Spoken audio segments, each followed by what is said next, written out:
Okay, how's audio going? I'm sure people will shout at me if the mic's not working, but I think the mic's working, so...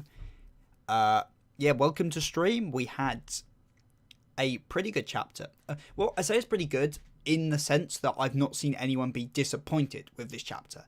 And for round 10, there's always... For most of these chapters, minus like the Susuna backstory, people have been quite negative. Like, there's been a vocal minority about it. But no, I think everyone legitimately likes this chapter, and I've seen a massive sentiment that people actually like Okuta now, because, you know, because he got a good flashback, and I'm like, you know, it's, you gotta wait on Okuta, but yeah, but it's good to see so many people here in chat. Joe Hillbom, hello, welcome to the stream. I want to thank you for getting me to Madaka books, specifically the manga. It's become one of my favorite books of all time. Well, you know, I'm glad I could be the one to introduce you to it, because it's a spectacular series. More people should read it, and I'm glad it's become one of your favourites because it's one of mine. I do really need to get round to doing more Madaka Books videos, but I'm struggling to find a topic that I really want to discuss, basically. But I will try get one. I could do the Kikijima video. I really want to do a Kikijima video just because it's the only main character I haven't talked about yet, but like there's just not much to say on her, so we'll see. We'll see what I can cook up. We legit might get the draw. I honestly, this chapter made me like feel maybe it's the draw, but at the same time we've been saying it could be the draw since round 7, so I'm not holding out any hope on the draw here. But like, if any round was going to be the draw, I think this is like the best round to be the draw. But like, I'm still like betting on Okuta winning here, like if I had to bet money. But like, a draw here would be really cool. But the draw is the elusive draw at this point. Madaka Books is a great manga and fantastic illustrator. Yeah, Madaka Books is incredibly underrated. Easily for me, like top 5 Shonen Jump titles of all time. Like, it is incredible. Honestly, it might be top 3, actually. Top 3. YouTube decided to shit itself for me right as the stream started, but I've gotten it back working now. Honestly, YouTube seems to be shitting itself every time I stream anyway, for me. So, hopefully, it doesn't seem like there's a massive delay between you typing, me speaking, you know, whatever the technical term is for that. That seems to be alright. And so far, no one's complaining in chat about bad connection. So we seem to be good. Audio's good. That's good to hear. People have been way too harsh on round 10. I've been loving it. Yeah, round 10's went in with bias against Okuta. So I think there was just this existing hate going into the round that I think just affected it. And it's just a very much, like a lot of weekly, monthly manga, whatever, it's very much trust the process. On a reread, it's probably going to flow lovely together, but like reading week to week, I know that's like, I know we're not going to talk about JJK just because it's Ragnarok stream, but like without spoiling anything, JJK, like people have been quite critical lately of the past arc of JJK's like bad pacing or like the Sukan cycle, stuff like that. But then when you reread it in one go, it flows really nicely into each other. I think that's just the issue of waiting weekly or monthly to read mangas. I think when round 10's over and we read it in one go, it's probably going to be a very good read overall. And yeah, I just like round 10 a lot. Do we know what the preview for next month is? I don't know what it is. It might be out there by now. I don't know. I was kind of hoping chapter 3 of Apocalypse of the Gods would be translated by now, so we could discuss both this stream. At least from what I've seen, it's not yet. So just for the sake of everyone, we're not going to be discussing any of the raws or the leaks from chapter 3 of that. So please, can we keep that at chat? I don't want to spoil anyone. Don't really want to spoil myself either. But yeah, for everyone else, restrain yourself. I'm sure War's doing some sick stuff. But we'll have to wait till next stream to talk about that. For the chapter, I was wondering how they would tackle Okuta's backstory when it was literally done before in his manga, much better.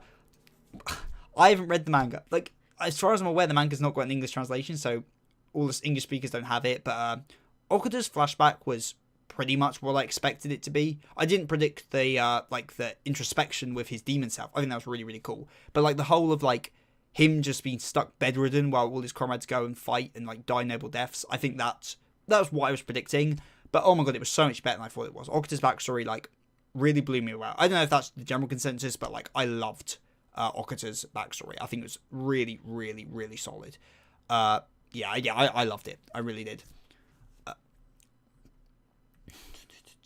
Ras Solo's round 5.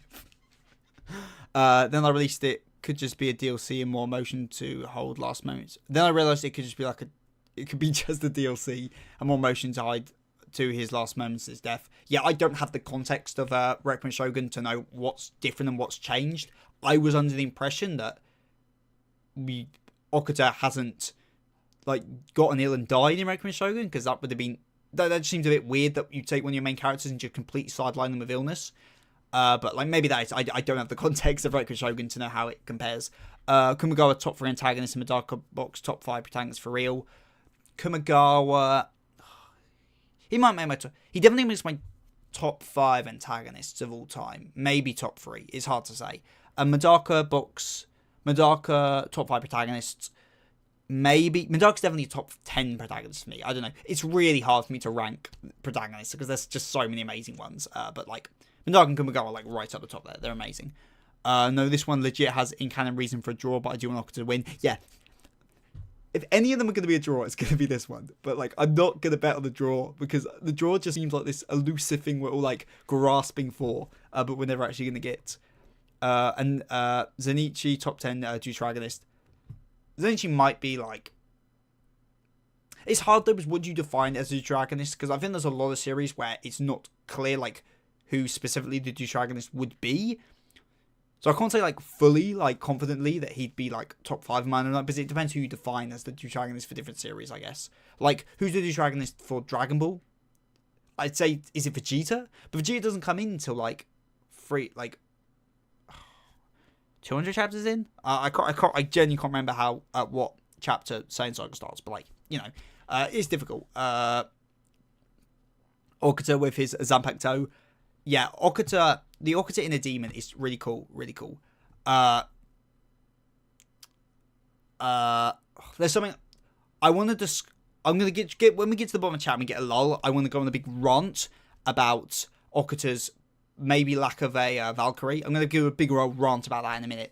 But I will say I do like how he has a Zanpakuto spirit. It's quite cool.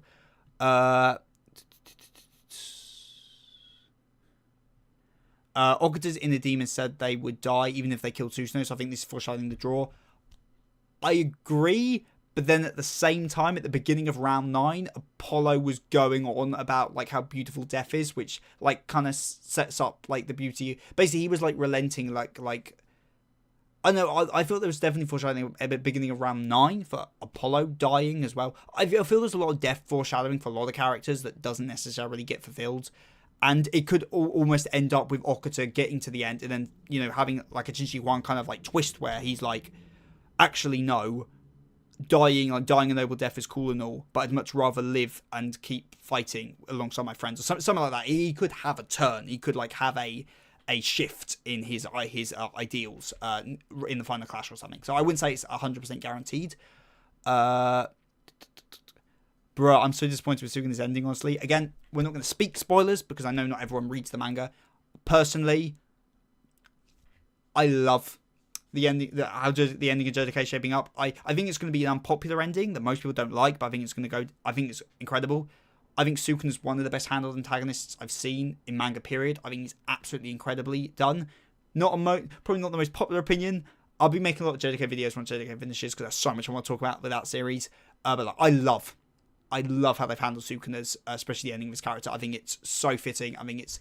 I personally, there's a few things I would have in an ideal world that I would have loved to have seen, but I think it's about as perfect an end to that character as you can realistically get. Though, if there's a bit more to it in the next few chapters or not, in that there's a few things I can see them doing with his character going still right before the manga ends, but I don't think they're going to do it or not. But I don't talk about JJK too much. Canon no, tournament-wise, a draw would make unequal, making it back into 13 vs 13, this fight being considered null. Yeah, if we're going, that's why everyone wants the draw match so much, because the draw match, it's like Chekhov's gun. If we're presented with 13 fighters on each side that are going to fight, they're all going to fight. It's such an anticlimax for people to be like, oh yeah, but Kintoki doesn't actually fight. Stuff like that. They're all going to fight. I'm 100%, 99.9% confident all the fighters are actually going to fight. And so the draw is just a very easy way for us to logic why we get an extra match, basically. But then if you throw Siegfried in there as well, it becomes a little more complicated. But like I do genuinely think that we are going to get them all fighting, and whether it's the draw or not, it's hard to say. Fax Edits 912. Hello, welcome to stream. By the way, have you read Soul Eater manga? It's a lot better than the anime and one of the more unique and interesting shonen series. Well, the thing with the Soul Eater anime is it adapts like the first, fifth of the manga and then does its own. Like there's so much of Soul Eater the anime doesn't adapt. So yes, I have read the manga. I think the manga ends in a really, really cool place. I haven't read it in ages, actually, to be honest with you. So I kind of want to reread it. But Soul Eater manga is incredible. And as you said, it's a very unique series. Susanoo over Poseidon is a hot take now. I very strongly stand by the idea that all the characters are like relative in power. But I don't know. I'm not a power scaler enough to see the feats. Susanoo might have some feats. Like, technically, Okuda has feats that places him over Poseidon, but I don't think that's how they're meant to be taken. But yeah, given that you can wank Susanoo to be faster if you want to. And he's obviously stronger, in destructive power. Fuko or Madaka, who do you like more? Oh god, that's a really hard question. I like Fuko more. I think Madaka's better written. I have to wait till Undead Unluck ends, basically. Because Madaka's stories is over. And I haven't seen the finalized, version of Fuko. So maybe Fuko's... that's really hard. Yeah. If we're talking, Madaka's better written. Fuko, I like a bit more. But that's because I haven't reread Madaka in a while. And I am actively, weekly reading Undead. Who do you think is more likely to fight in round 11, Loki or Anubis? I think Anubis. I think Loki, I think, is going to be a lot more important than people think he is. I think he's going to be a lot stronger too. Basically, I think the penultimate round is either going to be Odin or Loki. I'm less confident on it being Odin. I'm quite confident on being Loki now.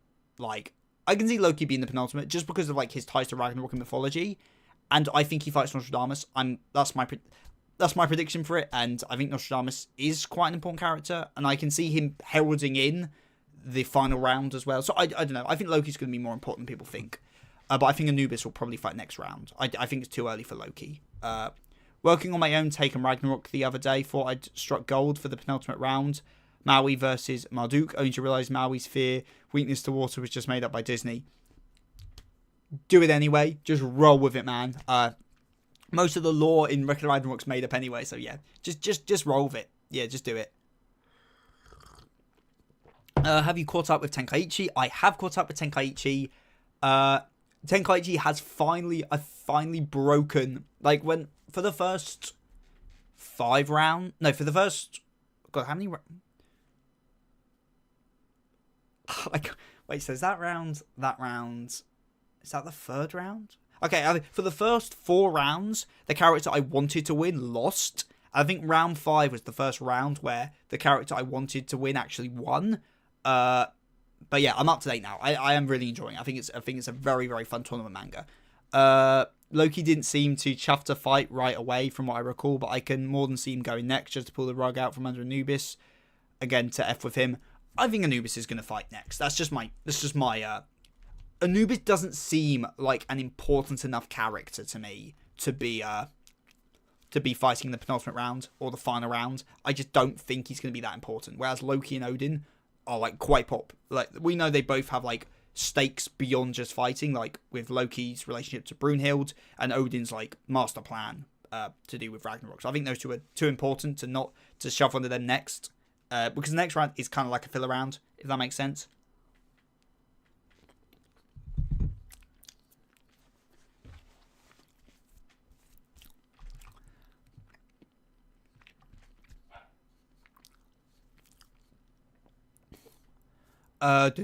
Deuteragonist means secondary protagonist. Yeah, I know what Deuteragonist is. It's just a protagonist is obviously very easy to learn, but it's in some stories it's quite hard to determine who the Deuteragonist is. Like you say in Kintama, Shinpachi, and Kagura, and in that case there's 2 of them. So it becomes a lot more difficult in some series to work out who is in Undead Unluck. Is Andy and Fuko both the protagonists, or is one of them the Deuteragonist? Who's the Deuteragonist if both of them are the protagonists. Like, there isn't a clear protagonist in that series. Yeah, so it's like, and I guess like some sort of like Ragnarok doesn't have a protagonist. Yeah, we don't have a protagonist really. I guess the closest is Brunhild or Gore, and they're clearly not the protagonist. Okuta could by all means kill Susanoo, win the round, but then drop dead once he leaves the arena. That's definitely possible. At that point, I'd rather them just make it a draw if he's just going to die afterwards anyway, just for narrative reasons. I mean, it'd just be a bit easier. But, you know. I like how Okuta falls Sasaki. Yeah, Okuta and this whole round has a lot of round 3 parallels to it, which I will be discussing in the round 9 analysis, round 10 analysis when it comes out. Demonic Candy, hello, welcome to stream. Anime Master, does Okuta fit the requirements to be a femboy? I don't think he does. No, I don't think he does. Nostra maybe. I don't know. Oh, that's a good question. I can't tell if this is just me or not, but like, Okuta is just younger in his like the form he's currently fighting than he was in his flashback, right? Like when he's on his deathbed, he is older, right?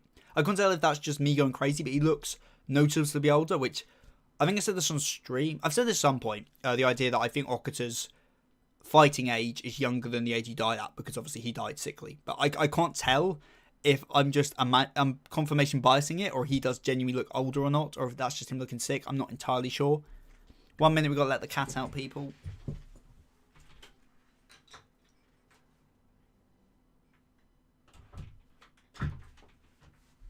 Oh.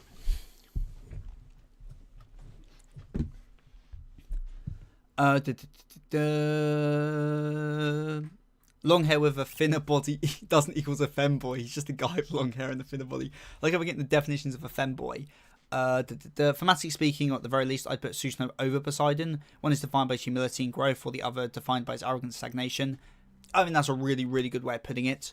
Nostra versus Loki, on who's perving more on Hilda. I mean, it's true. I mean, also for me, when it comes to like who I think is partnering up with Brunhild, Nostra seems like the very, very clear like character. I don't know, I just see them too. And I also feel Brunhild's either going to fight against Loki or Odin, because those are like the two characters that have like actual connection to her as a character. And I think her and Gol are going to be like they're going to be the only Valkyries that have like very strong character storylines woven into the round, the fights themselves. Like, you can argue maybe like Avatar has a bit of that, but like I think it's going to be I think when Brunhild and Gol fight, it's going to basically be like there's 3 characters in that round. Like the Valkyries are going to be just as pivotal and important as the 2 fighters. 1 minute.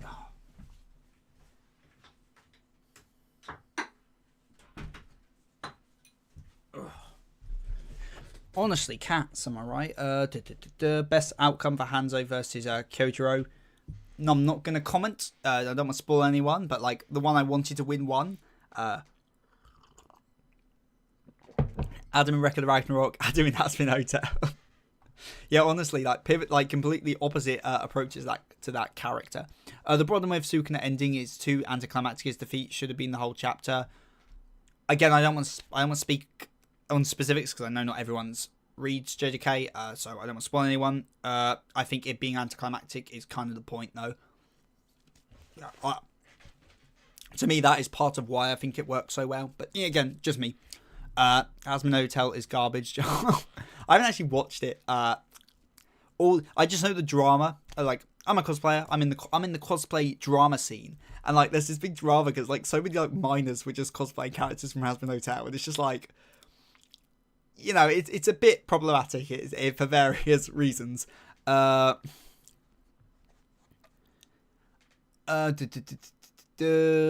mean, think a series can have several protagonists. Yeah, and that's where the issue comes in. Where when the series can have multiple of them, it's so difficult to rank them because like it's not clear who or how many protagonists the series has. So like when it comes to like ranking my top 10 protagonists, I just can't do it because it's so up to interpretation who counts and who doesn't.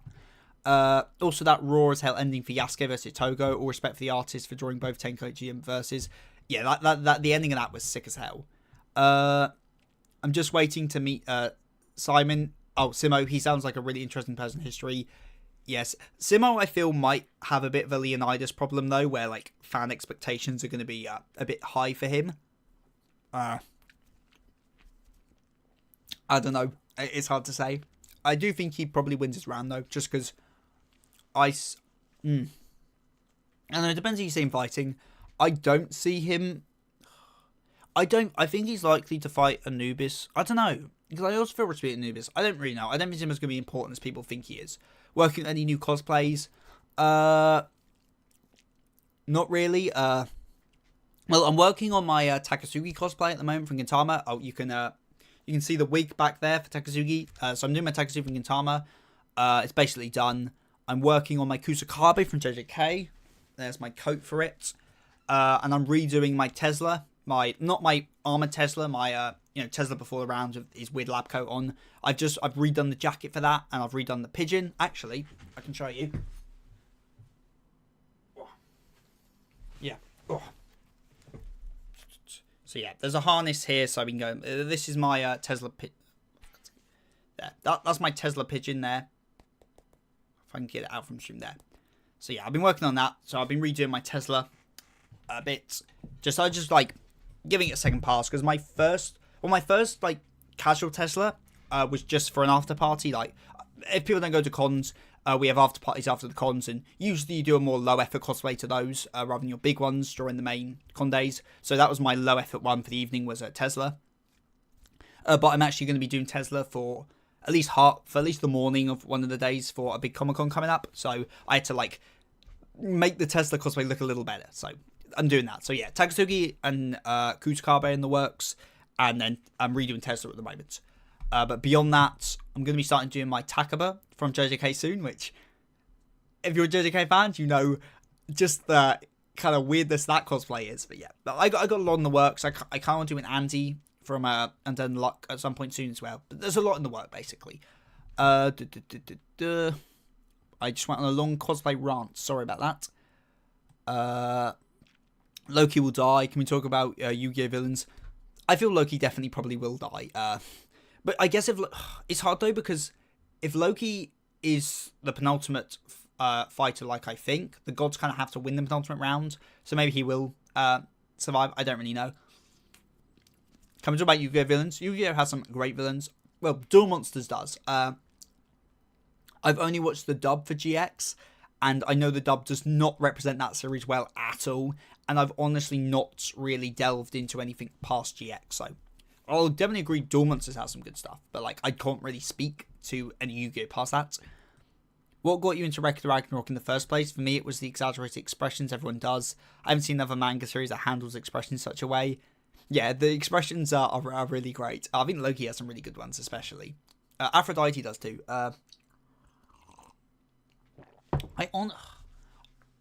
For Record of Ragnarok, the thing that got me into it was I saw a video by, I think it's Mysterious Weeb, I could be wrong, and they were like, they did what if Yuzuro from Baki was in Record of Ragnarok, and I watched it and I was like, okay, I should probably actually read Record of Ragnarok. It'd been on my list for a while, but that's what got me to actually like sit down and read it for the first time. But what like really got me into it was just the concept, gods versus like historical figures. Like, as someone who's a mythology nut and loves history, like it was perfect. And I'm a massive Fate fan, so like it's a similar concept. It's similar to Fate in a lot of ways too. And I'm like, yeah, this seems like a manga I'm gonna enjoy, and I very much did. I think it's round 2 that really drew me in though. Skeletor's Rose, hello, welcome to stream. Have you played Black Myth Wukong? I haven't. I'm not much of a gamer these days. I really don't game much. And the last time I actually gamed, I used to be quite a big gamer back in the day, back on my Xbox 360 days.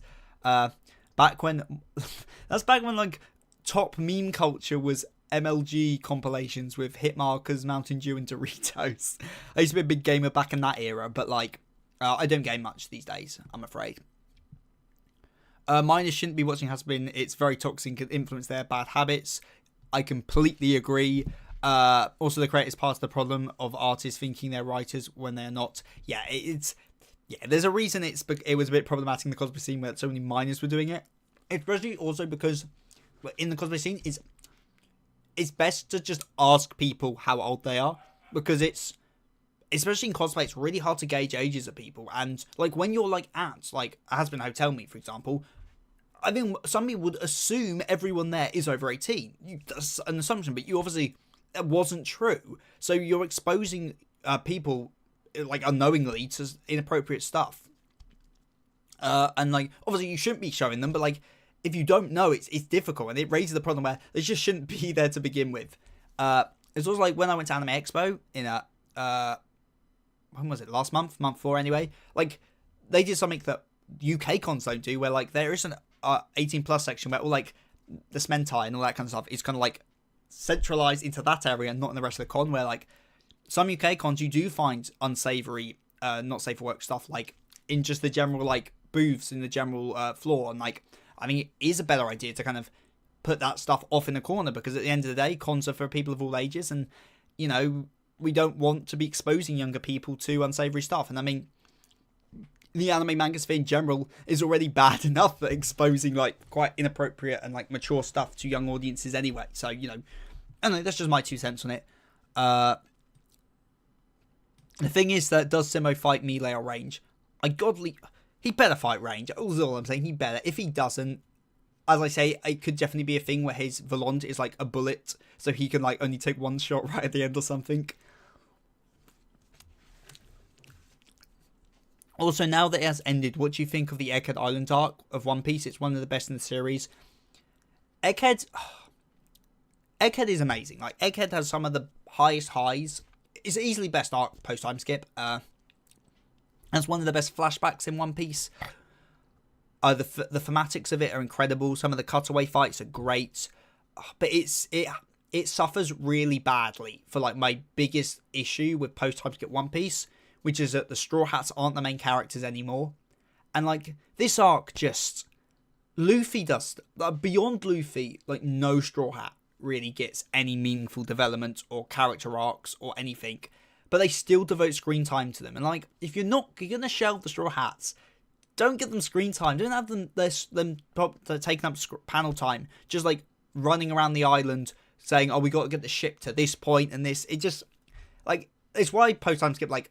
I'm a much bigger pre-time skip fan, because it prioritizes the development of the Straw Hats, where post-time skip, apart from Sanji, like, none of the Straw Hats really get meaningful development, and it really annoys me. And Egghead Island just doesn't have any of that, so it annoys me on that front. But like everything else I love about Egghead. I think Egghead is great. I do agree with the criticism people have where Vegapunk's speech is kind of pointless, because he says there's... I don't want to spoil One Piece. He says something bad's going to happen, but doesn't say who's going to do it, even though he knows who's going to do it, and it's a bit weird. But in general, like, I think Egghead was very, very good.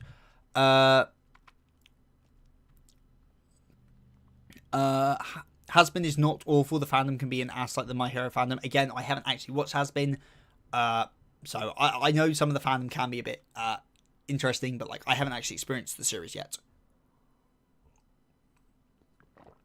His rifle has a bayonet, so I imagine he'll try to primarily stay at range, but can defend himself if someone close to the gap. Yeah, it very well could be. I don't want Loki to die, not gonna lie. I'm sure Stream did that video. Yeah. So that's the video that got me into Reckon Ragnarok. Which of these do you think is better written, and which resonates with you more, Reckon Ragnarok or Baki?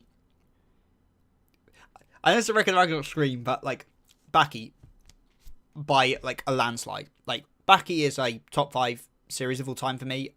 I think its writing is so underrated. I think it has absolutely incredible writing.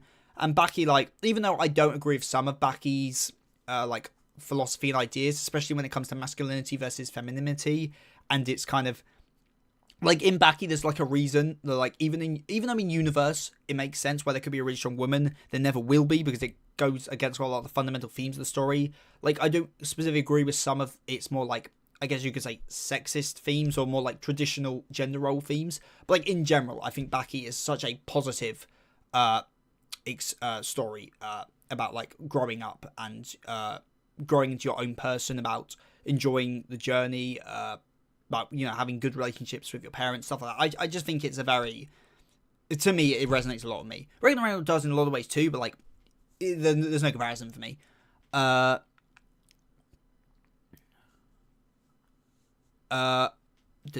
Steve was amazing. That got me into R&R. ROR. Do I know? Is that my YouTube or something? I don't. I didn't know. Context, please. Elden Ring 2. Elden Ring, I've heard such good things, but again, I just don't game, and I've got like my computer's not good enough really for gaming at the moment, and I've got no consoles like better than like an Xbox One, so it would be a big investment for me to get back into gaming at this point, and I just don't really have time for it. Fate Ragnarok is really, really popular versus pairing. Yeah, but they're both very similar series. The good old days. Miners shouldn't be playing Call of Duty or Grand Theft Auto either, but here we are. Yeah, well, I say that as if I wasn't playing COD as like a 13-year-old. COD was it's formative though. Yeah, I guess that's true. I guess I haven't got a leg to stand on there. Fair enough. It's the writing is bad, bro. Like actually, it's not good. Contradicts itself. Main character's an idiot. Oh, what that? I don't know what that's in reference to. Maybe it's has been. I don't know. Comment if it is has been. I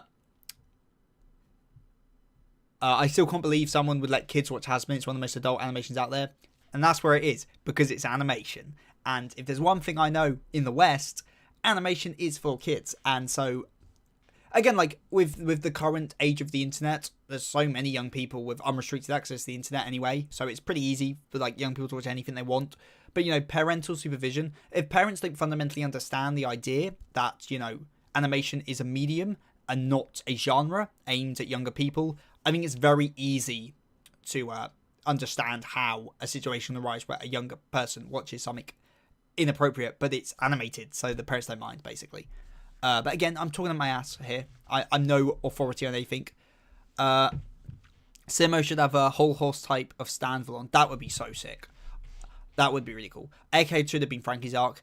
Yeah, Egghead's one of these things where, like, in theory, it makes so much sense for it to be a Frankie arc. Like, considering, like, the idea of, like, weapons of mass destruction and the people that use them is, like, a pivotal idea of this arc. And that's also, like, the whole point of Frankie's backstory. But at the same time, it's a missed opportunity, but I don't think we can complain. We can complain, oh, it should have it would have been cool. We can't say, oh, it should have happened, because there wasn't really any setup. Whereas, for example, if Elbath next arc isn't a really strong Usopp arc, we can say that's bad, because that's clearly been set up to be a very strong Usopp arc. Whereas Egghead wasn't set up to be a Frankie arc, but it could have been a very good Frankie arc, if that makes sense. I do think Usopp will get development in Elbath. Yeah, I hope so. Like, it's like, it does seem, considering, like, last chapter, like, ended with, was it last chapter or chapter 4? Anyway, chapter ended with, like, Elbath, like, Usopp being, like, held up by the giants and saying, we're going to Elbath, the land of my dream. So it does seem like we are getting a Usopp arc here. I'm pretty sure that Egghead is the shortest arc in One Piece, or at least post-time skip. Egghead's, like, the 5th longest arc in One Piece. It's really, really long. Like, yeah, Egghead's a very long arc. Yeah, I think you'll be, if you look at the chapter count, I think you will be quite surprised by how long it actually is. Like, it's a very long arc.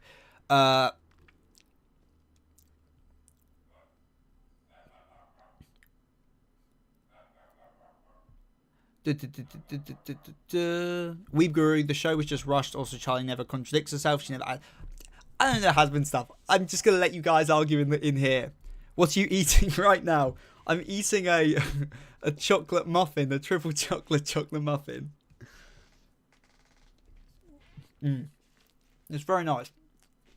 She's mad at okay, yeah, more has been stuff. I just found it crazy that isn't a single female fighter in Baki. Hell, I don't think there's a single female character in the series outside of Baki's girlfriend. No, there is other female characters, they're just not important. Like Kozue's mum, Sukane's girlfriend, Tokugawa's sister. She's, I guess, she's probably the most plot important character outside of Kozue, I guess. There are more female characters. I'm just there's some random nurses that help with the doctor's stuff. But yeah, it's basically just Kozue, basically. But yeah, it just comes down to the fundamental themes of Baki, where like it's about, at the end of the series, is about masculinity. That's what it comes down to. Yes, Ragnarok and Baki have something in common. Damn, I made a shit post and the entire stream Damage if an entire stream became about Hasbin. What have I done? Anime. I mean, there's Baki. Oh my god, Emmy. Yeah, Emmy's top 10 Baki characters easily top 10. She doesn't make much. She's probably like my 6th favorite character in Baki. She is so. I can't believe I forgot Emmy. Emmy is. Oh, Jack's mum as well. Jack's mum's a great character. Oh, and Maria is a character as well. Yeah. I can believe Jack's mum's great. But Emmy is one of the best characters in Baki. Like full stop. She is such an incredible character. Watch my Baki analysis if you want to know more. But yeah, Emmy is an incredible character. Another has-been thing. Joldy streams are made for Ragnarok, but they quickly devolve into other stuff. Lol. Yeah, they always do. There's a big rant I want to talk about. We haven't even really talked about this chapter at all. There's stuff I actually want to talk about. So I'm almost caught up to chat. So we're gonna actually talk about the chapter in a minute. In defense of the post-time skip critique, I would say pre-time is about the crew being built up, while post is about the larger world and overall plot. How to play a part in it. I think that is true to an extent, but then at the same point, Oda has literally said himself that there was only meant to be 3 scabbards, and he just made there be 9 of them because he wanted to. Like, there doesn't need to be 9 scabbards. That's my issue. That's my big issue with post-time skip, is there's too many unimportant characters that don't need to be there. We don't need 9 scabbards. 3 scabbards is fine, and it gives more panel time to other stuff. And Wano, like, sets up a lot of interesting character stuff at the beginning, like, with the Yasui Zoro stuff, like that sets up something. Usopp's going on about how if he was captured, he'd probably flake and tell them everything immediately. There's a lot of stuff early in the arc that seems to be set up for stuff that just never happens. Like, I don't like Wano for a lot of reasons, but yeah, I do think when you compare pre and post time skip, the writing for the Straw Hats, like take Zoro for example. Zoro is such a well written character pre time skip, and post time skip he is just like edgy lines. That is basically what he gets devolved down into, and I think it's a disservice. But I don't want to rant about One Piece in this stream. But yeah, we're all our opinions.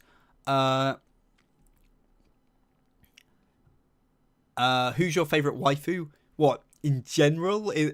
In what sense? In Ragnarok? I don't know. I don't actually know. I genuinely don't. I don't know. I'll have to have a think about it. For once, it's my internet crashing, so the yours. Let's go. My internet is doing great. Ahmed, hello. Welcome to stream. I worked for Seth the City's a fraud. I'm getting outed. I'm getting Mr. Beasted.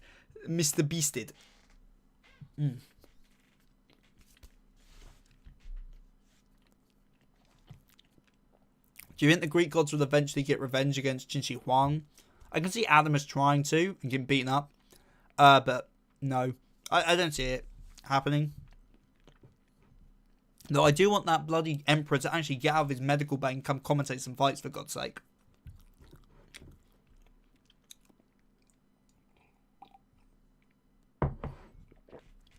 Love your Baki videos, by the way. Oh, thank you so much. I really enjoy talking about Baki. It's one of my favourite series to make videos on. Don't bring a gender piece into this. Yeah, Oda does have a problem with having a bit too much sometimes. Yeah, I just think it's not. It takes away from what makes up. Like, I don't know. I think like if you reread like Alabasta or Skypiea or Enies Lobby, there's not loads of characters. Like there is like characters that like are like gag characters and stuff, but like in general, like everyone's kind of crucial to the plot. Where I just don't think that's the case anymore. But yeah, again, just me. I haven't watched the OG Baki anime. Is it better than the current anime? And should I give it a try? It's about on par. They both have issues for different reasons. I will always say, just read the manga. The manga is infinitely better than any of the anime adaptations. I don't think Baki has a great anime. I really don't. I think the Netflix anime is fine. I think the original anime is a little better, but it's still really dated. I would just say just read the manga. It's so much better. And also like the anime cuts stuff. The anime cuts important stuff. It's just me. But yeah, I would just say just read the manga. It's a very long manga though. People don't realize how long Baki actually is. Okay, it's a lot longer than One Piece. Yeah, it's a very, very long series. Said the Sin drama for GTA 6 is insane. Will you cosplay as Kashimo? I kind of want to do a Kashimo cosplay. Well, I wanted to do Farmer Kashimo. I don't know if anyone was like deep into the JJK like meme space like a year ago. Kashimo being like losing to farmers in the Edo period was like a big meme. So I kind of wanted to cosplay like Kashimo with like a farmer's hat on and like a hoe. I think the time is kind of past for doing such a cosplay. So I will probably, if I do cosplay Kashimo, I'll probably just cosplay his Amber beast mode, like with his curse technique on, with his like when he's made of like storms. I think that'd be quite cool. So he's definitely like a maybe. Vegapunk and Egghead, I worked for the Gorosei, they're frauds. Chin would make the Greek gods bend for him. Ooh. Manga over every anime. I don't think that's true at all. I really don't. Because my golden shining example is Demon Slayer. I like the Demon Slayer anime. I don't want to go on a big rant. I enjoy the Demon Slayer anime. I think it's a very good anime because it's got great direction, great music, it's got great voice acting, and like the choreography and the animation is amazing. I couldn't read the manga. I tried and I had to drop it because the art's subpar, the writing is not good, the choreography is not good either. Like all the stuff I like about Demon Slayer, I only like because of the anime. It's all absent from the manga. I do think in most cases the manga is better, but I don't think that's the general rule. I think there is a lot of animes that are better than the mangas. For different reasons. Like, take Chainsaw Man. I think Chainsaw Man's manga is a lot better than the anime, but I also love the anime because the anime is a really, really unique take on the manga. Like, in terms of like a one-to-one adaptation, I think the anime is terrible because it gets the tone completely wrong. But as like a what-if, like, different approach on the series, I think it's excellent. You know, like JJK. JJK has, like, loads of filler in it, like, in the fight. But I goddamn love JJK fight filler, because its fight filler is great. I love the Dragon Ball manga, but I love all the filler that anime adds, because it fleshes out a lot of stuff. So for me, like, I don't think it's a rule. And I think that a lot of time you can enjoy the anime and that manga as separate entities in one thing. But that's just me. I think it's a case-from-case basis. Do you read Lookism? I don't read Lookism, but I have been told to read it a lot of times, so I probably will soonish. I finally finished 20th Century Boys, so I've been, like, reading for ages now. So I've got, like, there's, like, 6 mangas that, like, I desperately need to finish before I start doing other stuff. So I'm currently reading Vagabond. I know I haven't actually finished Vagabond yet. I need to finish Vagabond. I want to read Strawberry 100, Kenichi the Mightiest Disciple, Slam Dunk, Asami Pyun and Kingdom. I want to get those 6 read next. They're the next mangas I really want to get read. Mob Psycho, great adaptation. Baki, decent adaptation. Berserk, bad adaptation. Vagabond, no adaptation. I think it's mad 20th Century Boys doesn't have an anime. Like, I know we got Pluto recently, which gives me kind of hope we're going to get 20th Century Boys as an adaptation too. But, like, it's mad to me that it doesn't have an adaptation. Because, like, it's such a legendary manga. And it's, like, it's not difficult to, like, adapt, I guess. If it's longer than One Piece, then I'll just watch the anime. I meant 2016 Berserk, by the way. Yeah. I think everyone knows what you mean when you're saying bad Berserk anime. Seth, people will look at your Kashimo cosplay like, bro, we found him. Jacob chilling on the beach. Base take on filler. Yeah, I respect it. All I'm saying, like, I guarantee, like, at least in the West, 98% of Dragon Ball fans have not read the manga. And I think that a lot of them will be really, really surprised when they read the manga about how much of Dragon Ball is actually filler. Like, so much. You don't realise how short Dragon Ball actually is as a story, how much short a lot of these fights are till you actually, like, read the manga. And I really respect all the extra stuff they add into the Dragon Ball filler, because I think it improves a lot of the fights. I genuinely think it does. How many of the Vegapunks do you think are actually dead? I think we'll take Lilith at her word. But you know, it wouldn't surprise me if they come back. Oh, Mr. Okay, I'm reading. Let me scroll. Mr. Green Grim. I've never actually said your name out loud. Thank you so much for the super chat. How can I pull you into reading Kinnikuman? I do want to read. That's the question. Do I watch Kinnikuman or do I read Kinnikuman? Because I really want to. I I really want to get into it. But I don't know which way to go into the series from. Have you read Solo Leveling? I haven't. I've watched Solo Leveling. Like, I've seen them on the anime, but I haven't actually read it. One of my friends is a Solo Level cosplayer, and their cosplay looks pretty sick, so I assume it gets very good. Going from Vagabond to Story 100 is crazy. Well, Story 100 is like this legendary, like, the one successful romance anime in, like, Shonen Jump. So I kind of want to try it. I've seen the anime, which condenses, like, 200 chapters into 12 episodes. But, like, I really want to try Story 100. But yeah, that back-to-back with Vagabond is a bit of a whiplash. I'm glad someone actually knows about it, because I feel like most people don't know what that series even is. Have you read Berserk, though? Of course I've read Berserk. Who hasn't read Berserk? 1 minute, guys.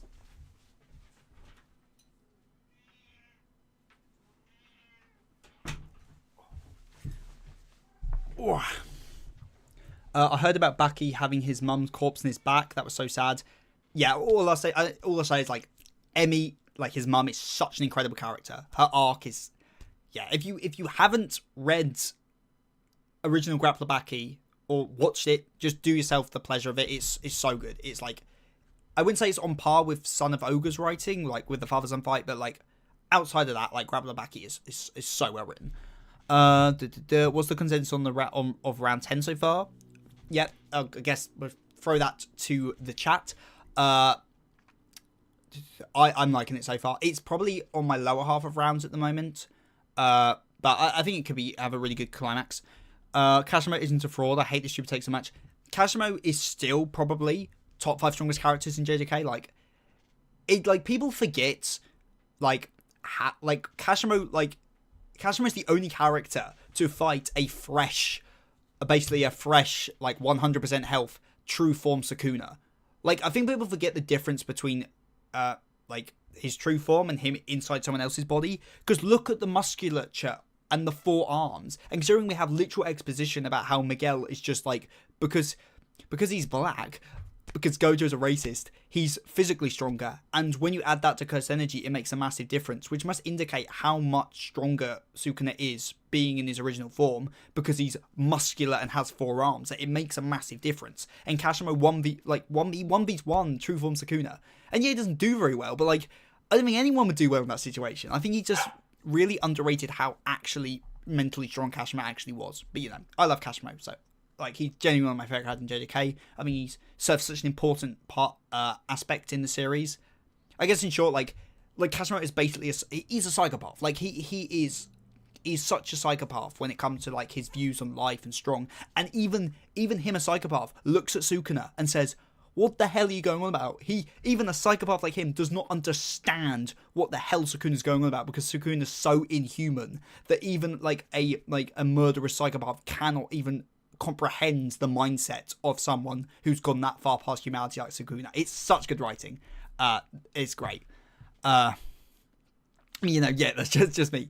Also, yeah, Pim Pim Masterpiece, if you don't mind me being depressed. Yeah, I've heard such good things about it. Kingdom is a legendary story, yeah. Again, like, those, like, the 6 mangas that I really should have read by now, because I'm sure they're all amazing. Especially Story 100. Kingdom is a legendary. Let's get to the JJK chapter. We're not going to be discussing the JJK chapter just because I don't want to advertise this as a Ragnarok stream and then talk about spoilers for another manga that not everyone here has necessarily seen. I don't want to spoil people, basically.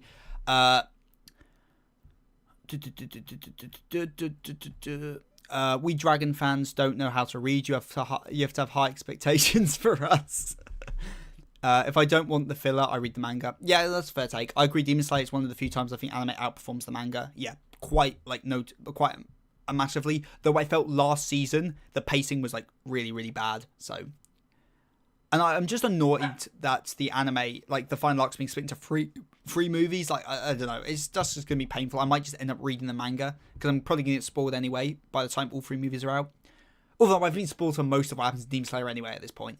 Yeah, Dragon Ball is only 500 chapters, I think. Also, Rip Toriyama. Yep, the GOAT. Yeah, Dragon Ball is like a really fast-paced short manga. It's insane. We're going to get a bunch of fight filler when we get to Shinjuku. I'm so excited for the JJK filler in any of the fights coming up, because of the stuff they added to like Sukuna versus Maharaga, or Toji versus Dagon, or Toji versus Megami, or Sukuna versus Jogo. They add, or Mahito versus Yuji. There's so much cool shit they add. And there's so many fights coming up where I can see such cool shit getting added. Yeah, all the Shinjuku stuff, but like any of the Culling Game stuff, I think it's going to have some really cool stuff added. Oil Up. Oh dear. 200 chapters into 12 episodes, so like a horrible adaptation. Yeah. Strawberry 100 has a terrible anime. So Leveling is like Demon Slayer. It's really basic, but the art and anime carried. Yeah, it felt very much like peak like Power Fantasy to me when I at least watched it. I don't know if it gets any deeper, but you know, I haven't read Berserk. Read it. It's really, really good. I forgot to say 1 minute. These are coming in. Oh. Not just got the cat, I've got the dog on my case now. This is absolutely terrible. What is your thoughts on fights getting off-screened? Example, Blackbeard versus Law. I think Blackbeard versus Law was off-screened for... what's it called? For dramatic effect. I think it works in... I think off-screening I don't mind if it's for a narrative purpose. But like generally off-screening I'm not a big fan of. No barking. Shh. No. No, we're not playing broccoli. No. Have you read and or watched Azumanga Daioh? It's like Lucky Star. I haven't, but if it's like Lucky Star, I'm sure it's really, really good because Lucky Star is peak. Yujiro Hammer versus Guts. I mean, if we're talking like feats, like Yujiro destroys, but Guts has the indomitable human spirit, so I don't know. I've not read Berserk and I will not, can't do it.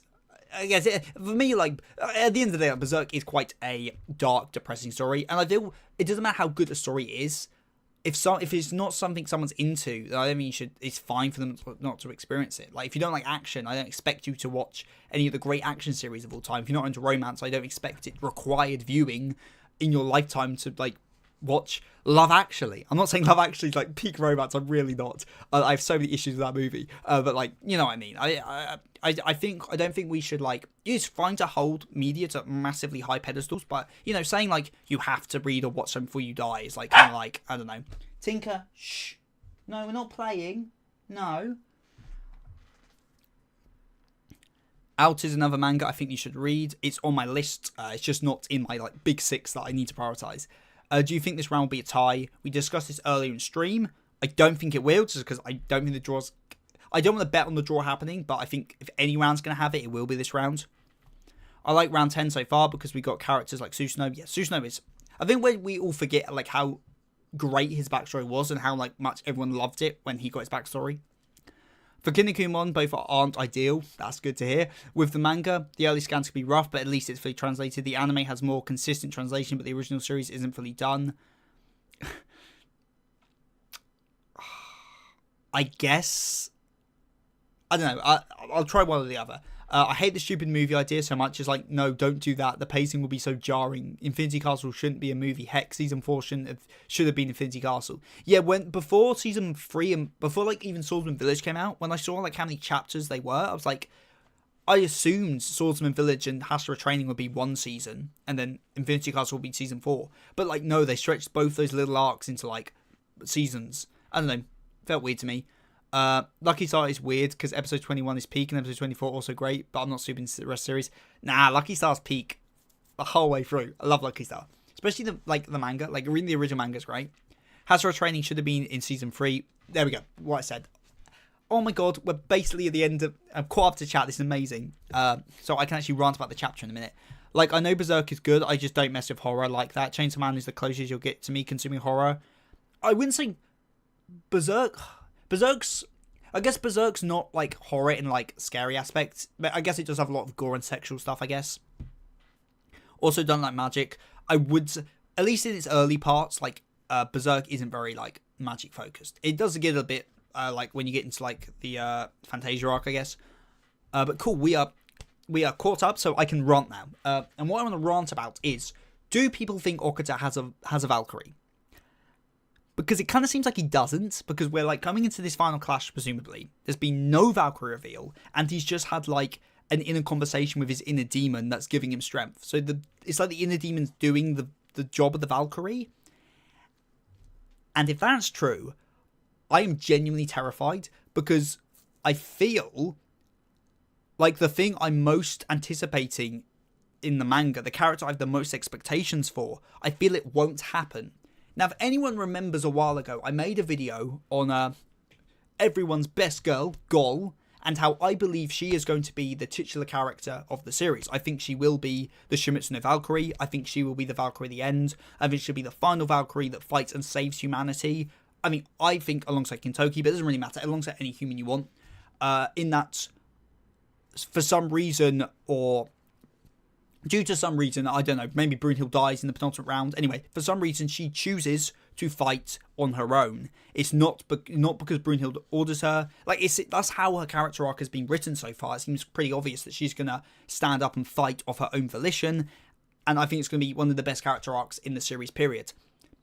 However, if Okuta doesn't have a Valkyrie, that means it would seem very obvious that the reason that's being done is so one of the 13 Valkyries doesn't actually have to fight. And if any of the 13 Valkyries are being saved to not fight, it's going to be Gol. Because Gol, like, choosing to fight only works if she's the final Valkyrie. Like, that's the only way that her character arc kind of works to me. And if Okuta doesn't have a Valkyrie, then it means she doesn't have to fight. And if that doesn't happen, I'm going to be, like, genuinely quite upset, because, like, that is probably the thing. I know most people, that's probably not their most anticipated aspect of the manga, but for me, Gol has the most potential to be the best character in the series to me. And if we don't get that arc, I'm just going to be very upset, because, like, I was really hyped for that. So if he doesn't have Valkyrie, that probably just means we're not getting the Gol arc that, like, personally I thought was basically guaranteed. Which I guess is a statement. I've basically done a Leonidas, basically, where my expectations have run away from me. I am quite worried that we aren't actually going to get the Gol arc, and I'd be very upset about that. That's just my rant I wanted to go on. Just saying, but yeah. Have you read Record of Ragnarok, Apocalypse of the Gods? Yeah, I haven't read... Well, we haven't got the translation for chapter 3 yet, so I haven't read chapter 3, but the first few chapters, yeah, good. We've done discussion streams on them before. It's very peak at the moment. I'm really enjoying it. Ra is amazing. Well, I mean, Raiden could hurt Shiva without a divine weapon. Yeah, the divine weapon thing is... Yeah.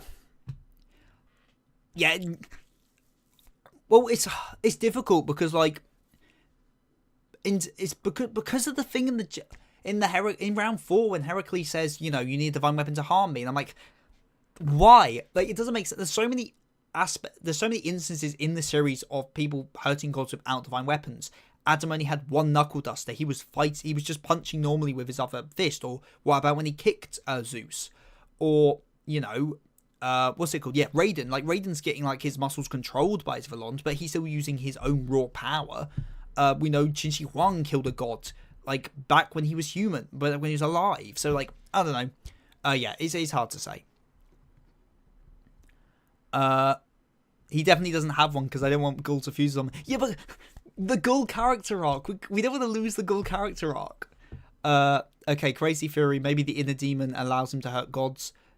Yeah, possibly. I don't know if they'll even explain it because, you know, as I've said, there's plenty of examples of non-divine weapons hurting gods. Ares X Goal. We're not bringing Ares X Goal into this goddamn stream again. We still have one. We still have one human fight too many. That's where the beauty of the draw comes in. Like, as I said earlier in stream, Chekhov's gun, 13 fighters on both sides, like, that are said to fight. I'm very confident we will get all the human fighters. And if you're asking, like, well, who's the extra god fighter going to be? I'm quite I think there's a good chance the final round, the god fighter is Siegfried, but, like, him basically being used like a vessel for, like, primordial power, like, part of Odin's scheme, maybe. I don't know. I mean, that's quite likely, but, you know, it's hard to predict. But, like, yeah, Gul, like, if he doesn't have a Valkyrie, that means, like, guarantees one Valkyrie definitely isn't fighting, which is a real shame. Okay, have to go back. Have to go. Be back later. What's the word? Thank you for tuning in, Joel. I don't know if we'll still be live when you come back, but, like, if we are, good, but if not, like, have a great day. Weapon reveal at the end would be kind of weird. Yeah, that's what I'm feeling. I know we've been thinking for the last few chapters it's going into the final climax, but this really does seem like the final climax. Though, to be fair, like, we've had remember, what's it called? Remember, what's her name? Is it Gondor? I feel it's Gondor. Anyway, Tesla's Valkyrie, she literally never appears in the round once. Like, we see her before the round and then never again. As far as I'm aware, we don't see her right at the end, do we? If we do, basically, she's so irrelevant to that fight, and so given that's true, like this would be the same, just like they revealed at the end rather than the thing. But like, I don't know, it's hard to say. Ares X Apollo is the only ship I follow in this series. God damn it. I'm so sad that I brought that ship into existence. So Rain had the Muashi belt. It allowed him to do that, maybe because of energy. I guess, yeah, but from how the Muashi belt's explained, it doesn't give him extra power. It just lets him control his muscles. So it's just his own raw muscle power that is damaging Shiva. Like, the Muashi belt's not, like, doing that. But then at the same time, you've also got, like, Leonidas, like, headbutts Apollo and, like, does damage to him. But then once his shield, his Volon's gone, he punches Apollo and it does nothing. So is that trying to say that just having a Volon on you lets you hurt them? I don't know. I think it's inconsistent. It's just inconsistent. I don't think the authors actually like really think about it. Maybe Chin could beat a god before because he's him. Yeah, that's a good explanation. Record of Ragnarok is Yaoi and Majo Tensei is Yuri. I don't know. I'm not involved with the Majo Titan fandom enough, but is there a lot of Yuri shipping in that? Because I know how much Yaoi shipping there is in the Record of Ragnarok fandom. Yeah, Tesla's Valkyrie was literally NPC. Yeah, I was thinking about this the other day, like which like Valkyries like do absolutely nothing, and it Gondor just like rounds 1, 2, and 8 have the most NPC ass Valkyries possible, and it's a real shame because then because you have examples like I think Frud in round 5 is like Frud in round 5 and Avatar in round 7 are both like really well written Valkyries that have like important character moments with their humans. Like Avatar's like very pivotal in Qin Shi Huang's moment of like decide like why he fundamentally deserved to win over Hades, because he put his own desires on the same level as the desires of his people, whereas Hades was chained by his responsibilities and couldn't do what he wanted to do. She's pivotal to that moment, and Frud is very pivotal to exposing Raiden's true nature at the beginning of the round, and then exposes his like how good he really is at the end of the round, where he tries to spare her. Like she's very important to his character moments. But then you got like Gondor. And Gondor like does literally nothing. Like Gondor gets like neck fondled by Tesla, and that's it. That's all she bloody does. Like it literally adds nothing. Majo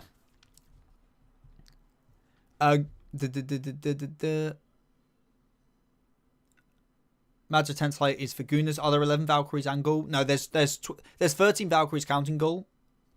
So there's Brunhild, Gaul, and then 11 other Valkyries. So there is a Valkyrie per human. At least from how it's set up originally. So there's 13 fighters, 13 Valkyries basically. I guess though, if Okuda doesn't have a Valkyrie, maybe the double Valkyrie theory will actually prove true. For those who don't know, back like in round 6, basically when the traitor stuff happened with Buddha, people started like say just the big theory was that Leonidas would be the final fighter.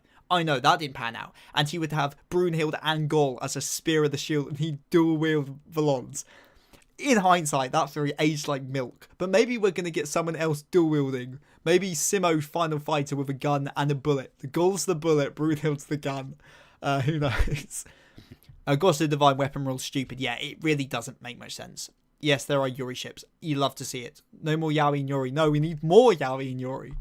I love how like all the human fighters though in Ragnarok have like canonical, like they have their Valkyries who are like, it's not explicitly romantic. In some aspects it is, like Frod and like Raiden is very obviously romantic, but like they have like literal like female pairings bonded to them by their souls, and they still get shipped with the gods they fight. Have you watched Bocce the Rock? Of course I've watched. Have I watched Bocce the Rock?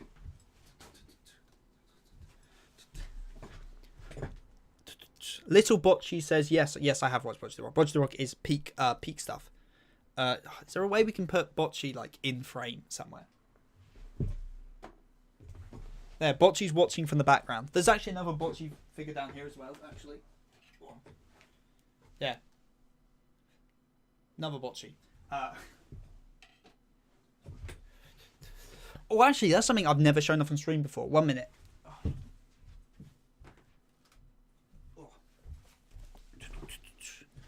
I do now own the fellow. I do now own all of the physical Japanese volumes of Ragnarok. So,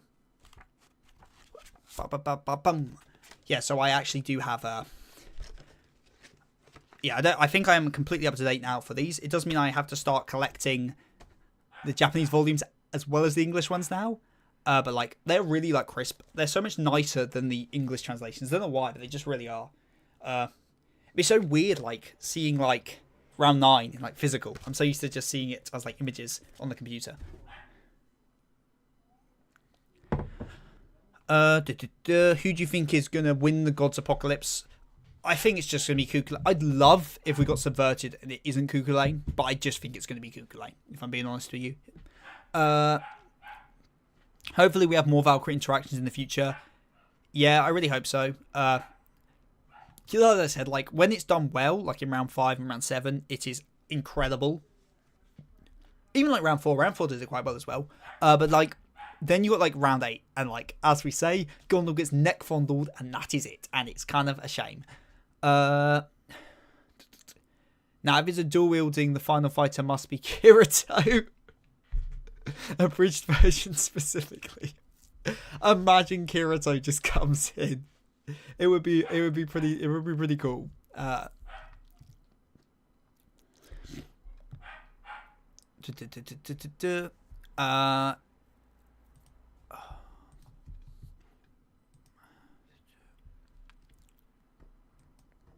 There was something else about I can't remember what it was. And there's something else about the chapter I wanted to talk about, but I can't remember what it is now.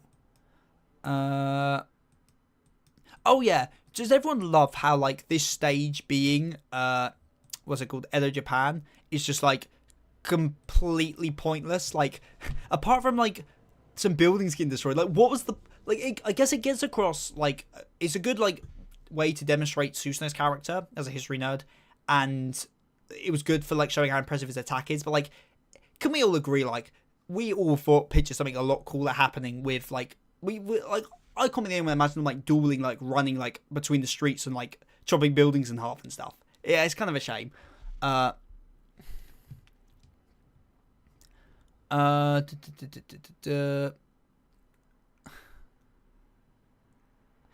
got neck grabbed. Yeah, Hlok. That's the difference. Hlok got like aggressively neck grabbed, and Gondor got like romantically like neck fondled by Tesla. Maybe it's just me, but Ra is just so much cooler than Kukulain. Yeah, Ra is cooler. Like Ra's so cool. I love Ra so much. Like Ra's a piece of shit, like as a person, but like as a character, he's awesome. The best human Valkyrie relationship was round 9. Oh, I completely forgot about that. Yeah, I guess the difference for me though, like as much as I love Leonidas and oh god, I feel like a fake fan. What's her name? I genuinely cannot remember her name. Oh, for God's sake, what's her name again? How hard is it to find a list of the Valkyries? Honestly, how bloody hard is this to find? Oh my god, genuinely, I can't.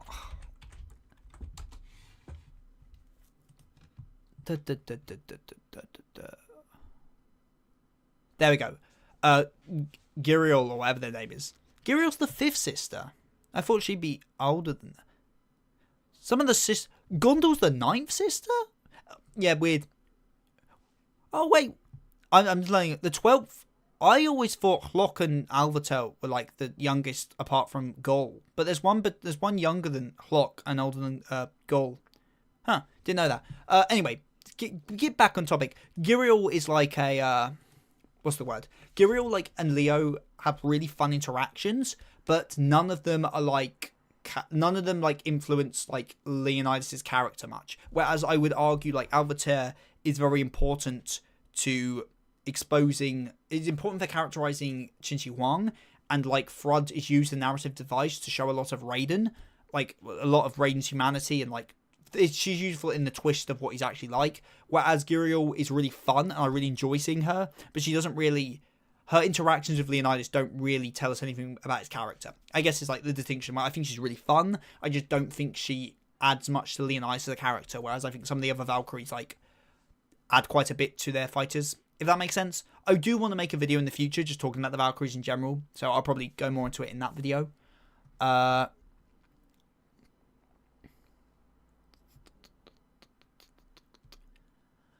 got Crazy Fury of Valkyrie will before a round.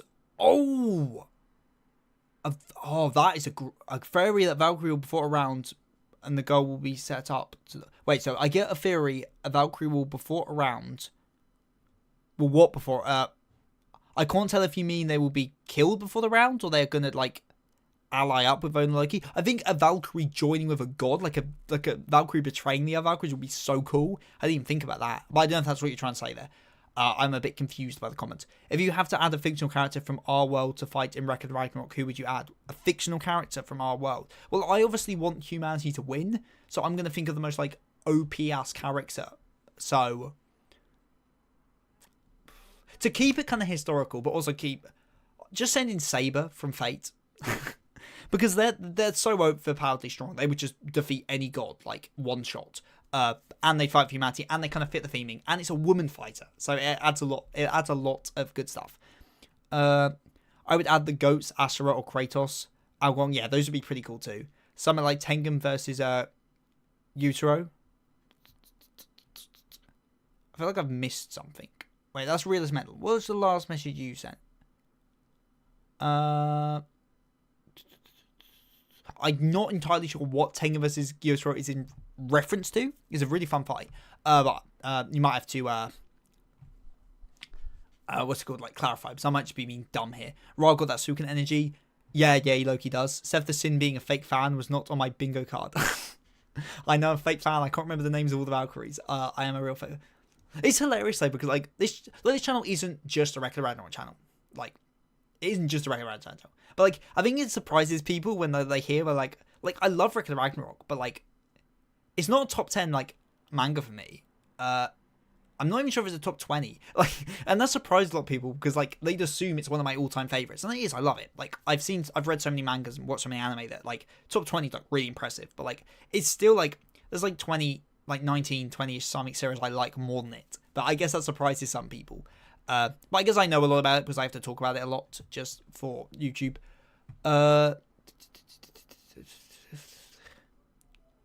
Is Gull a Valkyrie in training? And if so, how old is she? She is said to be a Valkyrie in training, but at the end of the day, there are 13 human fighters and there are 13 Valkyries. So I assume the assumption always was going to be Brunhild-wise that she was going to make Gull fight. That seems quite likely.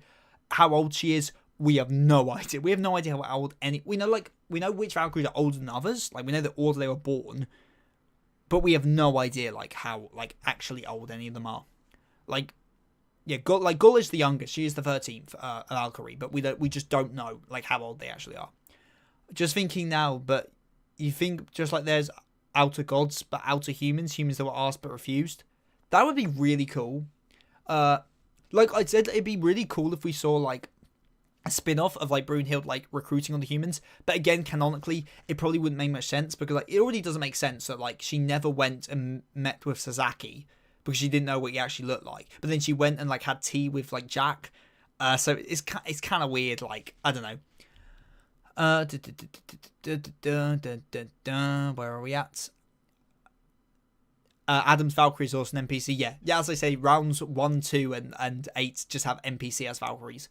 Artoria say. Oh yeah, I guess when I say Saber, like, I guess that isn't very specific, but Artoria Saber. I've got a Saber figure right here. Actually, I guess I can do this actually. Okay, that one there. Yeah, but like it's too big, so I can't just pick it up and show it to the camera because it's too big. But like, I keep looking at my Saber. I have a Saber figure that I keep looking at. Either killed or betrayed. Yeah, killing would be mental. Yeah, that'd be pretty cool. I mean for Octavus. For Octavus. Oh, yeah, me talking about how the like the houses were. Yeah, that's exactly what I was imagining. Yeah, exactly like that. Not gonna lie, if it doesn't matter if it's your favourite or not, as long as you're having fun with the series is good enough. Yeah, I don't think people like judge me for it. I think people are just surprised that it's not like a top 10 series for me, when it's like a third of the videos I make on this channel, like Ragnarok. Yeah, like I love Ragnarok for a lot of reasons. I think there's You all know I love Ragnarok. With them just going ham and like Tengen versus Gyutaro during the Entertainment District arc. Yeah, that's a perfect example of what I was saying earlier about Demon Slayer. Read that fight in the manga. It's just, there's no comparison to how like cool it is in the anime versus that. Though that arc, I'm not going to rant on it now, but like I could rant so much about how I think the power escalation in Demon Slayer is so well done up until the Swordsman Village arc, and it just falls off a cliff after that. Like I think up until the Entertainment District arc, I think the way that like Tanjiro's like progressing like in terms of strength, and the way that they're presenting the strength of the Hashira and the demons, lower moons, upper moons, how it all molds together is so well done, and it's some of the best like power escalation I've seen in the shonen series. And then the Swordsman Village arc comes and just destroys how cool it is. Like it ruins so much of what I loved about the power escalation of the series. Like it genuinely. So I can only imagine how bad Infinity Castle is gonna do the power escalation that I loved so much in early Demon Slayer. Excalibur. Maybe they go ham in next chapter. Yeah, I think they are gonna go. I don't know if next chapter is gonna be. It could just be like a quick draw where they both just take one swing and that's how the match ends. Or we could get like a mental ass fight sequence. I don't know which I prefer. I think both would be really cool in their own ways. Crazy theory, certain humans she only knows about through legends, while one like when she would meet. Yes, it's weird. I knows about through legends, while some she. Yeah, but I guess it makes sense why she meets some and doesn't meet others. I don't know. Like she knew Nostra. She knew what Nostra looked like. Tengen Gyutaro. Tengen versus Gyutaro broke the internet. Did it? All I do remember though, like in terms of Demon Slayer, is like obviously season 1 was a massive hit. Then the movie came out, and the movie was just another level of like popularity. Like genuinely, it was everywhere. But then season 2 happened, and like compared to like season 1, the movie, it kind of felt to me like no one was talking about season 2. Like in comparison, like no one seemed to be talking about it, at least in my anime sphere. And like no one was talking about season 3. People have talked about season 4 a lot, but only specifically because of the ending and the setup for Infinity Castle. So yeah, like season 2 like didn't really seem, even though I thought season 2 was by far the hypest and best. Well, season 2 was the best like arc of Demon Slayer for me. Like period. Like I don't think any of the others. I like Mugen Train a lot, but like I think Entertainment District is just better. But yeah. I don't know why I'm talking about Demon Slayer so much. I don't like Demon Slayer really. Like Demon Slayer doesn't probably even make my top 300 anime or mangas. But we're talking about it a lot here. Watch how all the fights in Infinity Castle will do numbers in the anime, especially Kazen Kaigaku. The Akaza is stupid autocorrect. Okay, yeah, I know Akaza, so I know he's probably cool. Infinity Castle though, I don't know how like Varrock's gonna go, just because it's been split into 3 movies, and I know people don't actually like that decision at all. It also means they're gonna have to go to the cinema with Demon Slayer fans. God, I'm gonna have to go to the cinema with Chainsaw Man fans when the Bomb Girl arc movie comes out, which I think I've ranted on the stream before. What a terrible arc turned to a movie. Like that arc's so bad for a movie. Like it's terrible. Why the hell? Demon Slayer doesn't. Chainsaw Man doesn't need any movies to start with. But that arc especially shouldn't be a movie. Anyway, I'm going on a bit of a rant there. Okuta dying while smiling incoming. If Okuta dies, Susanoo also dies. It's a draw. I just don't see a universe where Susanoo wins, purely for the aspect that if humanity wins Ragnarok, which, and you guys can't say you disagree, because I've seen, I did a poll on the channel and nearly everyone said humanity wins, so we're just running with that. The gods can only win one more round, basically, for that to happen. And assumably, that's going to be the penultimate round, just for the sake of stakes. It'd be very weird if the gods win this round, and then humanity wins every other round of Ragnarok, just clean sweep. So, I think based on that logic, it makes sense the gods win the penultimate round, just so it's like neck and neck going into the finals. Which, based on that, would mean either it's a draw here or Okuta wins. Otherwise, just the stakes just kind of like drop completely if Susanoo actually wins this.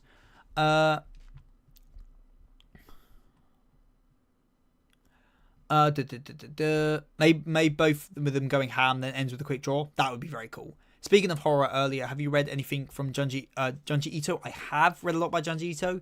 One of my favourite mangas of all time is Junji Ito's adaptation of No Longer Human by Dazai. I mean, it's one of my favourite books of all time, No Longer Human, it is amazing. But the manga adaptation by Ito is so good as well. Like, Uzumaki's great too. Like, I haven't read his Frankenstein adaptation yet, but I've heard that's really good too. But yeah, Ito's really, really good. Kokoshiba should have been the main villain. I couldn't remember who that is. Do you think they revive the Dead Warriors? I really, really hope they don't. Like, so much. I think that would ruin so much of the series for me if they did. But I wouldn't rule it out completely. Are there 13 Valkyries in mythology? Depends on the myths. Like, if you like, look at how many named Valkyries are in Norse mythology. There's like 50 of them. There's so many. There's loads of them. But like, I think the general consensus at any time is there's 13. I think it depends on the myth, basically. Tig vs. Gutro was 2022 Fight of the Year Season 2. Wasn't talked about because of the recap. Yeah, honestly, I cannot remember what else came out in 2022. I don't think Tig vs. Gutro would have been my top fight of the year. But I can't remember what else came out in 2022, so maybe it was. Here's a funny quote in a movie recap video. They have a time machine. How they screwed that up. Not gonna lie, there's a cinema near me that barely anyone goes to, so I can enjoy it without any other Dans. Some anime like fans I like watching with. Like, I liked watching JJK Zero in cinema. I think that was really fun. But like, Demon Slayer fans, I don't know. The anime of Demon Slayer feels like Attack on Titan anime, how that was split up. Oh my god. Why did they call it the final season if they were going to split it into like 4 parts? Like, genuinely, just don't call it the final season. Speaking of going to the movies though, I'm a massive Monogatari. I don't know how many people here actually care about Monogatari, but I'm a massive Monogatari fan, and they are releasing Kizumonogatari, all 3 movies back to back in cinemas, and I assumed it's not happening in the UK because we don't get shit like that. But it turns out we are getting it in cinemas UK, and even better yet, it's on the first night of Comic-Con in October, meaning me and all my, like, we're doing a Monogatari meetup for the first time in years at that con. So that means we're going to do the Monogatari group in cosplay, and we're going to go watch Kizumonogatari in cinemas in London. It's going to be so hype. First night at the con, watching Kizumonogatari in cosplay in cinema. It's going to be so fun. I'm so excited for it. But yeah, I just found that out today. My mate turned like, oh my god, it's in cinemas, first day of the con, and there's a cinema nearby. And I was like, we got to get the group going. It's going to be so sick. Anyway. Apparently the Bomb Girl arc is getting a movie because of how short it is. But it's too short for a movie. There's not enough content for a movie. It's not structured well for a movie. There's not a good... I just have so many issues with it being a movie. I just don't think it should be a movie. I really don't.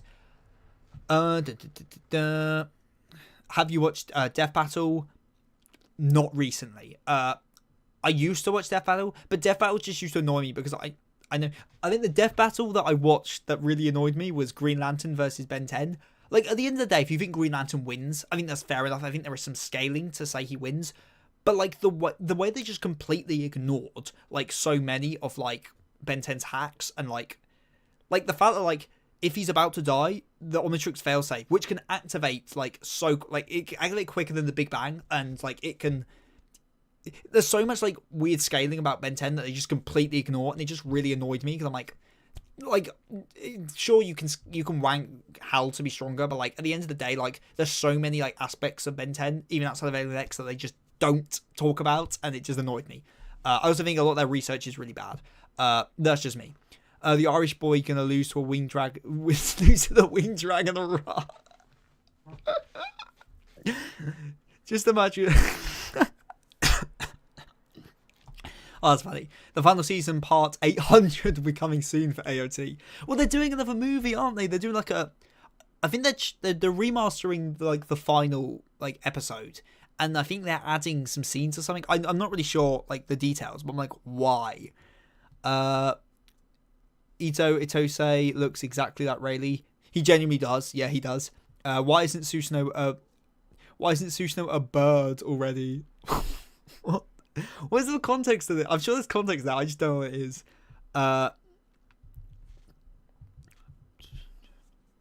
Imagine if the Kuma flashback was a movie. I mean, it's not long enough to be a movie, but it would be a really fun movie. Chainsaw Man came out in 2022. Blue Lock, Thousand Year Blood War.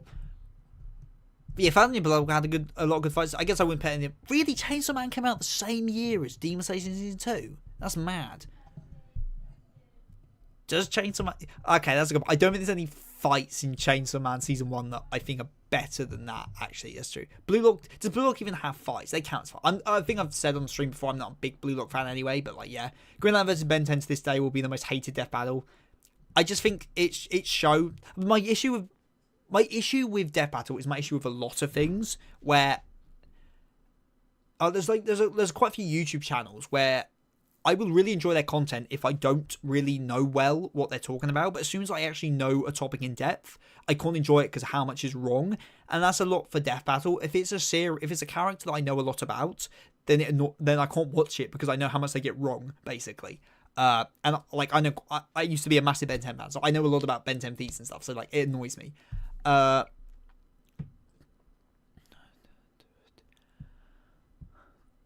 don't care for Attack on Titan. This is my godfather's take. Attack on Titan is a series where I think it's really well written, but I don't enjoy it that much anymore. I used to enjoy it quite a lot. I really enjoyed the final season, like the first season of the final season, where we first got the reveal of the Marlians and all that. I found that really fun. I wasn't the biggest fan of like the final stretch of the series, but I still think it's well written. Apparently the Gojo vs Sukuna fight might be getting a movie. What's your thoughts on that? I think that could be an insane movie. Because I feel you can just do all the Culling games in one season. I guess my issue is that you could do all the Culling games in one season. I mean, that's very doable. I think that's very doable. But then at the same time, I'd have to like look at chapter length and see how long Shinjuku Showdown is and how many episodes it would take minus Sukuna vs. Gojo. Because I think Sukuna vs. Gojo as a movie would be the hypest thing in existence. Like that. Like, I'm just saying, end season 4 with Nah, I'd win. Just end it with that. That's the end of season 4. And then we just go in and we have a movie of it. And there's a lot of, like, I think there's a lot of parts of the fight you can definitely expand with filler. And I just think it'd be so good. I think it'd be such an epic fight. And would they put... I kind of want them to put I feel they do the Kashime fight as well in that movie, just because the ending scene of the movie would just be Sukuna looking up and then Eugene Higuruma just jumping down, and that would just be the end of it. And then we start season 5 with the Takaba fight. I mean, that'd be really good. I don't know if they will do it or not, but I think that'd be really, really good. Ragnarok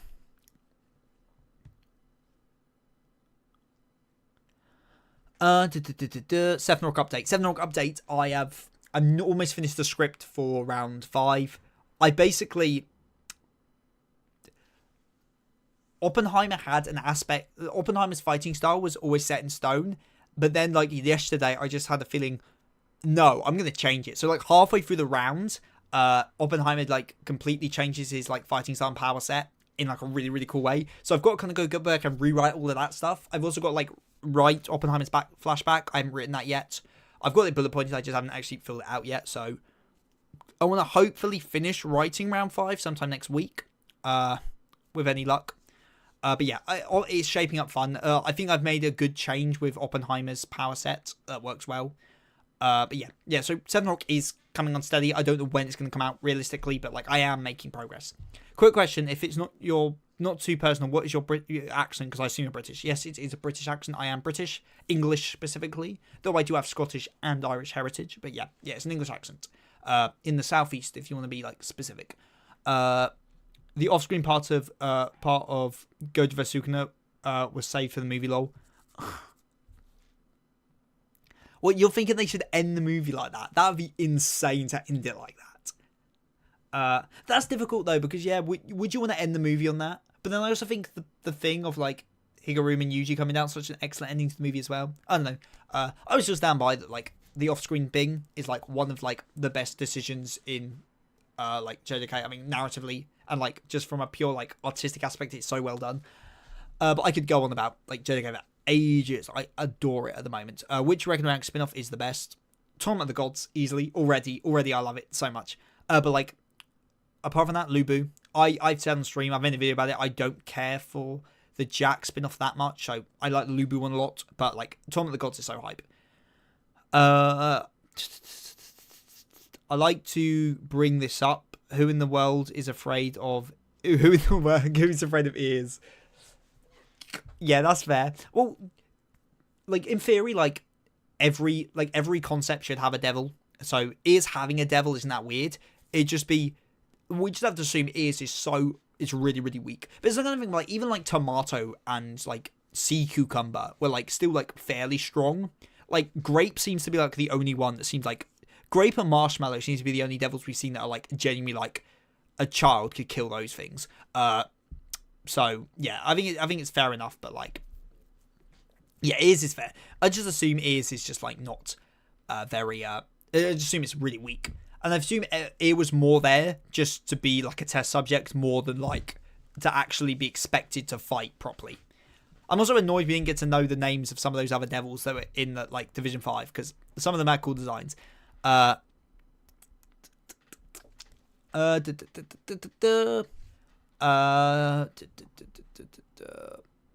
Oppenheimer becomes Captain Atom. No comment. All I'll say to that is no comment. Did we get the episode count for JDK season 3? I don't. We just know it's in production. I'm assuming it'll be about 24 episodes, around that. Could be a bit longer. JDK does seem to have a bit more leeway with going over and under the standard 24 episode format, but it's probably gonna be around then. So have you heard about the MHA ending? I have read the MHA ending. I don't think it's as bad as some people say it is. I do think there's one aspect of it that I think really hamper. How do I word this? There's one aspect that I think kind of ruins the finale. I don't want to spoil it, but like, I guess for those who've read the chapter probably know what I'm talking about. I'm going to be very vague here. He begins the series taking handouts, and he kind of ends the series taking handouts. If the thing that happens in the end of the series he did proactively on his own, I think the ending's fine. The fact that he had to take handouts from other people, I think kind of diminishes a lot of his character. But, you know, I still like the ending. I don't think it's that bad. Do you know of Attack on Titan No Requiem? It's a fan project that got a lot of flack a long time ago, but I like how it tries to address the problems of the ending. I've never heard of it, but I might look into it because it sounds pretty interesting. Since you're a character analysis channel, you should watch Freerun. I've already done a video on Freerun. You can watch it on the channel right now. There is a video on specifically about the effect people have on you. It's basically how do I say? It talks about a lot about Himmel and like why Himmel is such an ideal hero in the worlds of Freerun and how his effect on it's basically the effect people can have beyond the grave and like living in the memory of people. Just type like Seth the Sim Freerun and there is a video on Freerun. You should watch Freerun. That should give you plenty of views and the characters are very well interesting. For Freerun, the Freerun thing is like I want to do some like proper character analysis on Freerun. The issue is I'm anime only, and my friend basically said to me, the manga's really good, the anime's a lot better, and the anime's what made me fall in love with the series, so I kind of just want to wait and watch season 2 when it comes out, which kind of hampers me, because I don't want to do analysis content on something where I'm not quite up to date on it, really, so that kind of annoys me, because I do want to make videos on it, but I don't want to make videos on it unless I'm caught up, and I kind of don't want to catch up, because I love the anime so much, so it's a difficult one, but I do have a Freerun video out. Want me to voice Oppenheimer? Once the script's written, I'll probably do a community post saying if anyone wants to do any voice work for it, and I'll do like a list of roles if people want them, and like if people just like email me and we'll try to sort something out. I don't want to like take on like too many people because it will just messy the thing. But like if any like, and again, if you want to volunteer for like one of the two like gods of the competitors, it's a pretty big undertaking because there's going to be a lot of voice lines. So I'm happy to do it. I think it'd be really fun to get the community involved with this because it came from a community stream. So nearer the time, I will do a community post talking about it. So yeah, if you really want to, it's your role. People are also afraid of mouths. Like, who's scared of mouths? For Cammy's sake. Yeah, it's pretty funny. Again, like, we don't know how strong these devils actually are. So just assume they're weak. They can't do Kashmir in the movie because they will expand upon that fight. Yeah, I guess they probably will just end with like the end of the fight properly. I just don't know if they can stretch it long enough to be a whole thing, but I guess they could. Man, those map animators are never meeting their families ever again. Yeah. Has anyone seen the Blu-ray added scenes for Mahoraga vs Sukuna? It's so hard. Like, I get what they mean when they said they didn't add everything they wanted, because some of the shots that they've added in the Blu-ray are they go so hard. Like, they're insane. There's like this one where like Mahoraga and Sukuna are just in the air, just floating, just staring at each other, and just smash into a building. It's so hype. Who's your least favourite main Ragnarok character? Probably Beelzebub. Beelzebub, I think, is well written. I just don't like them that much. Sorry. Yeah, it's probably up on that. It's probably Beelzebub. Look up Tengen Hero Wars and give your thoughts on the designs. Tengen Hero Wars. Okay, we can have a look. See, we're probably going to end stream soonish because we're almost going to be streaming for 2 hours, and I do have stuff to do. Tengen Hero Wars. Tengen Hero Wars. Oh, yeah, I know this. I vaguely know this series. Let me screen share quickly.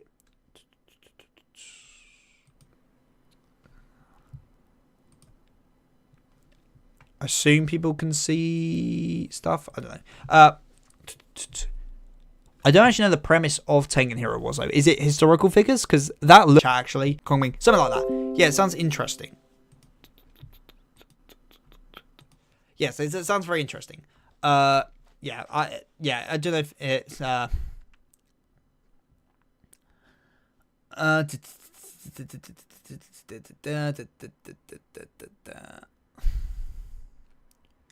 Where are we up to? You already got me at Alcon Plus.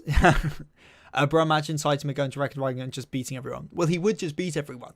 Longest is our final fight, so we got probably realistically a couple of years before we actually get round to that round. Realistically, Volume 1 is Oden Nobunaga and Zuling, so Kongling in other words. Volume 3 is Hannibal and Napoleon. Hannibal and Napoleon is really fun. Isn't Ragnarok just what if Wukong won Apocalypse? It's mad though, because every new chapter of Apocalypse we get, another fighter from Ragnarok just becomes canon. So obviously Wukong is canon. Sekhmet was made canon in the last chapter. There's another one, isn't there? I'm sure, I'm half expecting half of our roster to just show up during this spin-off manga, which is pretty funny. Volume 4 is Shinyu and Sanada Yukimura. I didn't care for Adam, that Godfather take for Ragnarok. We know your opinions on round 2, Weeb Guru. Volume 3 is Kondo and Musashi. What? Kondo from Shinsengumi? That's pretty cool. Recommend show Shinsengumi needs more translate. Yeah, it definitely does. Do you have a Discord server? I don't. People keep bringing this up every stream, so I really should make a Discord server. Let me write it down. Where's a pen? I've written it down, okay? I've written Discord down. So, yeah. I'm probably going to be ending stream soon, so get your last few questions in or comments before we end stream. I think this has been a very successful stream. I know I did say this stream was going to be the tier list stream. Basically, some friends of mine are filming a short film. Well, we're in post-production now. They were filming a short film, and I was helping them with that. So, because of that, I had to take a day off work last week, and because of that, because I'm self-employed, I kind of had to shift all my work on the Friday into the other 4 days of the week. So it just meant that I was working a lot later hours last week than I would have wanted to. So it meant I didn't really have time to stream. But next stream, hopefully next week, will be the tier list stream. We're going to do some fun tier lists, including the Valkyrie waifu tier list you guys want. So we will be doing the tier list stream next week. So don't worry, we are going to get that. We wanted to put Ra, but we forgot. Ra was in contention, but we got Sekhmet instead. Sekhmet is our Egyptian god, and according to you guys, their divine weapon is hands. So we got a Wild Tool Sekhmet fights anyway. I think Sekhmet's fighting Houdini, if I'm remembering correctly. I haven't really thought about a lot of those last. I thought about the last fight a lot because Fina versus Longius is there's some. I've already got some ideas for that, but a lot of the later rounds, like Houdini, Maui, stuff like that, we really dagged out. I haven't got much in the much written down for them already. And every historical figure has a single magic ability. That sounds pretty fun. It sounds quite similar actually to let me find it.